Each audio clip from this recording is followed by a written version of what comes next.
Hello, today I'm going to show you how with a completely broken TV you can make a fake natural light window or a professional looking light emitting diode lighting panel. First, obtain TVs that are broken or malfunctioning. I received a device that was either shattered, wouldn't turn on, or was malfunctioning. I got them at a great price. There are a lot that you can find, and I paid between 1,000 and 1,500 pesos, which are about $25. And the other thing you will have to get will be some LEDs and the power supply and a bank or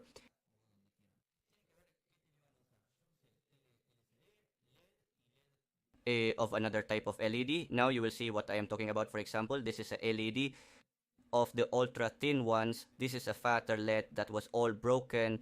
Anyone will work, even if it's broken, anything except that it's obviously crossed. And well, you will turn it over and start to remove all the screws. You see, in reality, each TV is different as it comes assembled, but well, the idea is to remove all the screws. You see, if you see a screw, you remove it. And a very important thing is that these boards come with capacitors that are 450 volts, and if you touch them well, it can hurt you. So put a screwdriver or something between the contacts to make a little spark. And you know, they are discharged and safe to handle. Once you do this, well, continue with, if I see a screw, I remove it and disassemble absolutely everything. You can keep the things you want. I kept the capacitors and the little speakers and things like that, but actually we are not going to use anything for this video. So if you want to throw it away, you can throw anything away.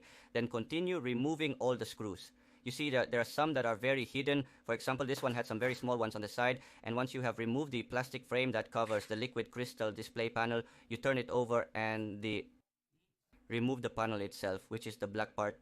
They always have like a black panel that comes like, it's like a tempered cell phone of this material to give you an idea. You take it out, I don't know if with much care because it can chip, but nothing will happen to you. And this is the most important part of the TV, which are the polarized materials that diffuse the light to give that effect. These are the light emitting diode magnifying glasses that this one brings. But well, if you want to keep them, I don't think they will serve. And then they continue disassembling. They take everything out. They almost always have a white board at the bottom to better diffuse the light and the backlighting, which in this case are many strips of 30-volt light emitting diodes each. But they have a purplish tone, that's why I don't want to use them for this video because it's pointless. So take them out. It also makes no sense because connecting them is also difficult and so on.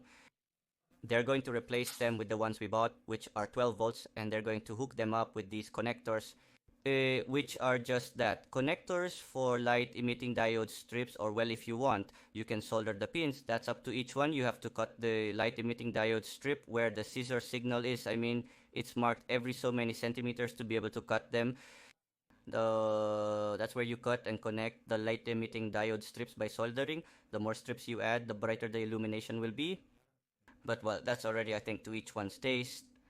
And there we are going to have an idea of how it looks. As you see, it's like a solid panel of light. The polarized filters diffuse light emitting diode light effectively, creating the desired effect. Attach the filters to the metal frame using your preferred method. I used aluminum tape for its aesthetic appeal. It provided a good finish, but this isn't necessarily important. If you want, you can make a wooden frame or a plastic frame, or put the same frame that the TV came with. But well, I think it didn't look good and I liked it more this way. Let's say it fits well, because otherwise it could come off and well, it wouldn't make sense. This other TV is very honestly interesting as it comes, because as you see, it has many more polarized. I don't know if this will be because it is of better quality or of worse quality, but it has many more quantities of polarized with a variety of different functions. I guess the truth is that I didn't really investigate what each one was for, but it has this one which is a very special acrylic because it has a lot of little dots. Now we are going to see it in detail. As you see the light, this one has it on one side. It's a continuous light emitting diode strip that you have to peel off because it comes stuck and it's aluminized, so it might be a little hard to remove.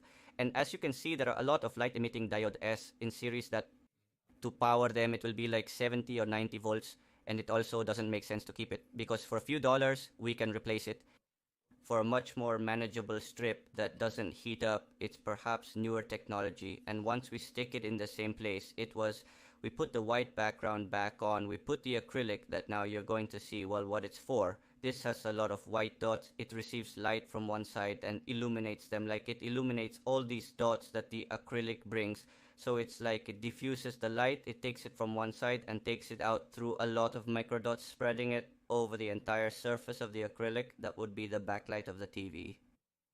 The truth is, I like this one much more than how the other one came, which in fact, a lot of those magnifying glasses were coming off, and well, I didn't like it much. Again, they put all the polarized ones they have, and if you want, for example, it to be more illuminated, I put another light emitting diode strip on top that didn't come with the TV. But the not good, it's going to illuminate much more. I mean, double.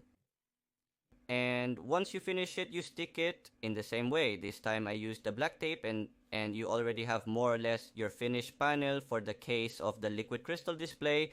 This brings a lot of glass fluorescent tubes, so be very careful to remove them, and it's a much older technology, that's why it is. I removed the previous lights and installed color changing light emitting diode strips controllable by phone. As you can see, the light emitting diode strips are noticeable because I only managed to put 3. If you put more, obviously a better effect will be achieved. But, well, the truth is that it turned out very well.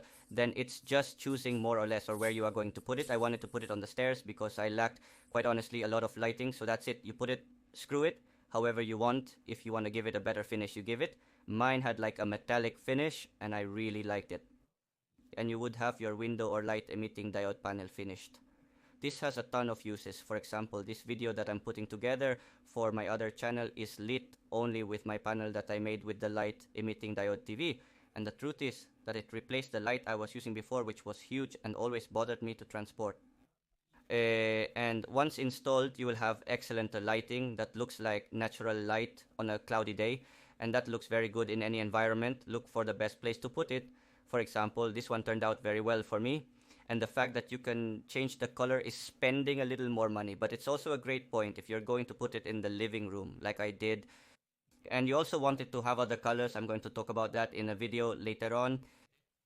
And then the other one illuminated a lot and I put it there, but well, it was just to show you in the video. If you like this video, subscribe and share it. This helps the channel. And see you in the next video. Thanks for watching. Bye.